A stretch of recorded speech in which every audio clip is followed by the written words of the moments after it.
I was fortunate enough to be one of the people invited into the Elden Ring network test. This was the first time I've taken part in a Fromsoft network test, and I must say it functioned very smoothly. In this video I will be reflecting on my first impressions at playing the long-awaited Elden Ring. Overall, I would say that my time with Elden Ring was a positive one. I did not encounter any game-breaking glitches, and I never felt as if the game was unfair. Challenging, it was certainly so, but nothing in the game was unsurmountable with the right amount of grit and preparation. The starting classes were nice and varied, although I will say that if you're expecting all of them to be available in the official release, think again. The classes are clearly just to allow players to experiment with different gear. One of the most impressive elements of the game was its world. We only got to play a sectioned off area of what is presumably a much larger section of many. Even so, the breadth and variety of landscapes and methods of traversal within this area was stunning. With the addition of stealth and jumping into the core movement options, the way a player can face encounters is probably the most open it has ever been. Beyond just deciding whether to do a stealth takedown or a full-on assault, you should also consider the positioning of the enemy and the environment. Finding a height advantage from jumping may open up new possibilities. Simply exploring the world was interesting enough on its own as well. Materials of all kinds could be gathered for later use, but there are also plenty of more valuable treasures hidden around. I remember purposely ignoring the suggested direction and travelling towards a large lake at the start of the demo. I scaled down a cliff edge and battled off some bat creatures, discovering a destroyed outpost, which within lay a unique dagger. On my way out, a dragon boss appeared, with which I spent the next hour and a half trying to defeat at base level.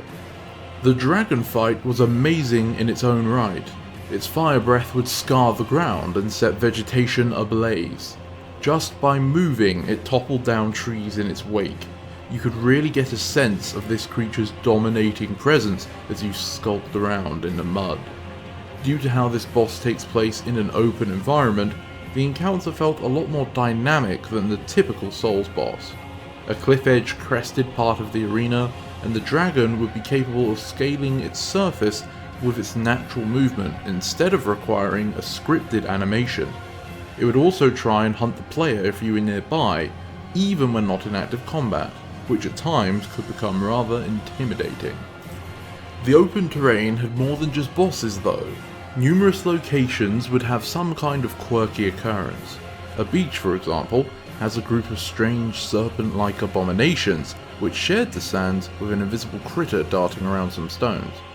Following the particles it left behind, you could anticipate its movements and strike, killing it and receiving a new combat option. Dungeons could also be discovered in the open world, some more obvious than others.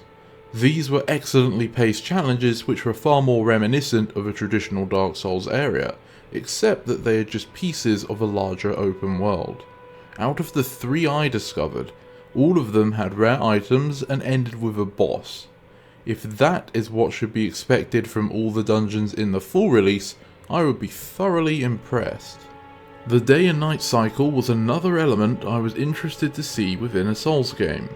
Bloodborne and Dark Souls 3 both featured a skybox that gradually changed over the course of play, but these were mostly cosmetic and highly scripted changes. In Elden Ring, the time of day changes dynamically whilst you play and even affects gameplay. In the dark it was far easier to sneak about undetected. However, new and challenging foes would also only appear at night. One of which was a Dark Horseman. It was a tough fight. Even after killing his horse he soon summoned another, but in the end I beat him. There wasn't any special loot he dropped, but I think I gained a good amount of souls from it. Sometimes rare enemies will spawn in places that are peaceful during the day, such as at the Dragon Shrine where strange jellyfish appeared at night. Speaking of visibility though, the lighting in this game was like what Dark Souls 2 wishes it was. At night, but more so in dungeons and caves, it can be so dark that even the most seasoned Souls player may consider picking up a torch. The impact is quite considerable, which is rather odd for the Souls series, but I believe it is a positive change which shall make going tortureless far more of a risk.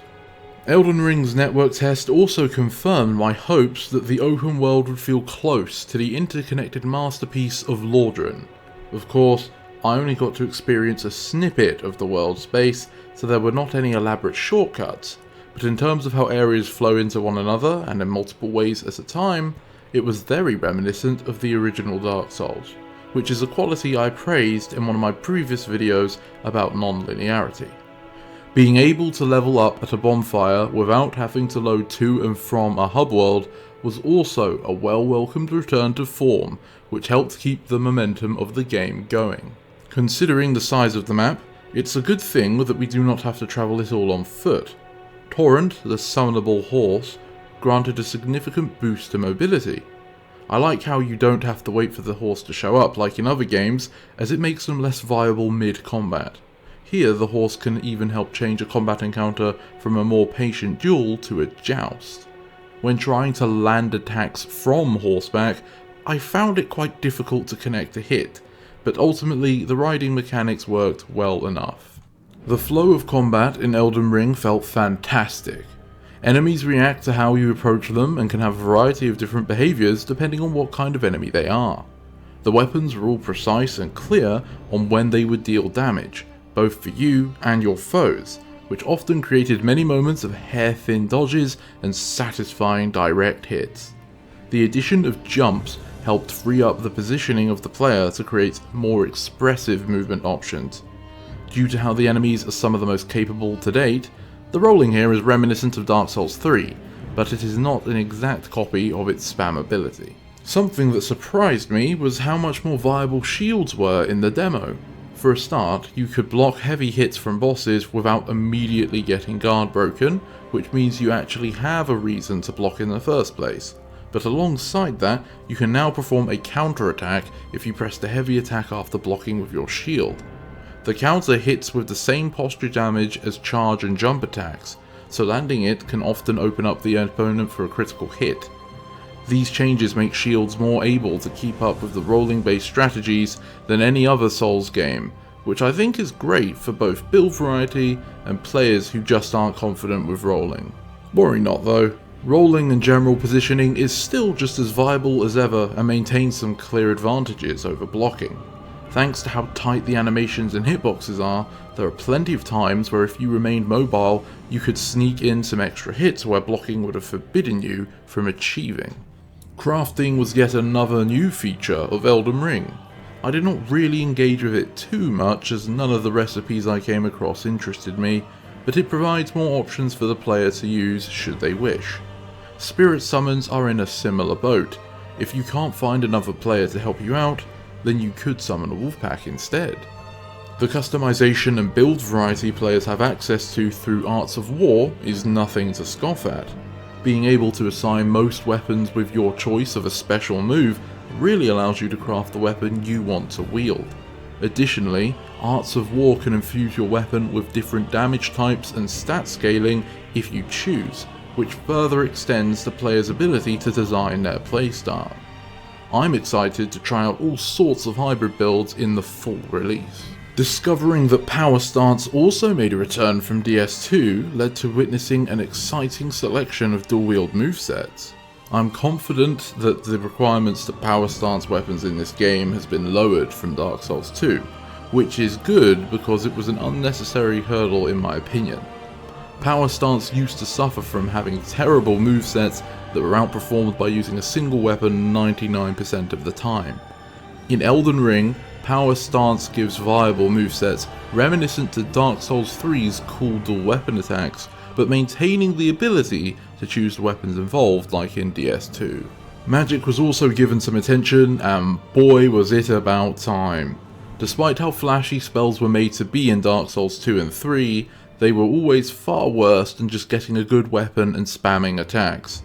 The spells here seem to flat out deal a higher amount of damage on average, which is a nice step, but they also gained much needed utility through charging. The ability to mix up the timing of your attack is very helpful for a PvP setting, but also the altered effect of charge spells kind of gives them two uses, just like how weapons have different attacks.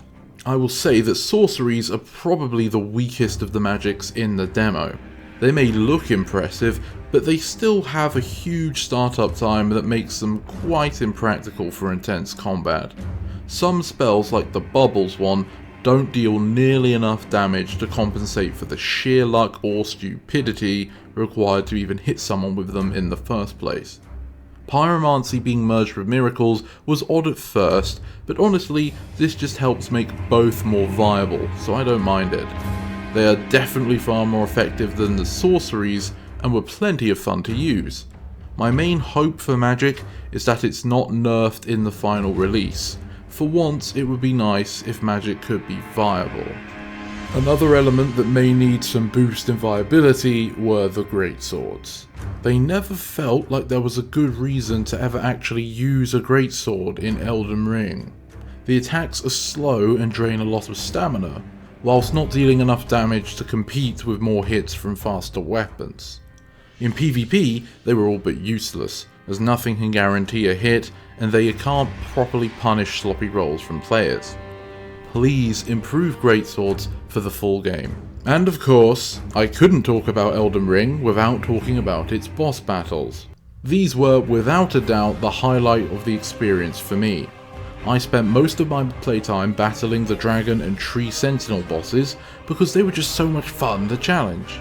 Some bosses are obviously intended to be more difficult than others, but they were all very proactive, which forces the player to engage and punishes indecisiveness. They were also very hard. Tree Sentinel is the boss most players would fight first, and despite how telegraphed his attacks are, you are likely going to get delivered a beatdown regardless. The fights are fair though. As I mentioned before, you can find opportunities to land extra hits. Some can be parried, and many can be staggered for a critical attack. I don't think I could ever describe the feeling of fighting these bosses in a way that would do them justice, so I'll just say I would highly recommend giving it a go when you can. At the end of the test period, I would say that I definitely still am looking forward to playing the full game at release. I feel as if we only got a taste of what Elden Ring has to offer, and it was already a really good taste. As for where it will rank amongst its peers, that's hard to say right now, but it certainly has a chance of rating high up there. Thank you for watching my video all the way to the end. Did you manage to enter the playtest? What are your thoughts on the game? Let me know in the comments below. This is the Mighty Emperor, signing off.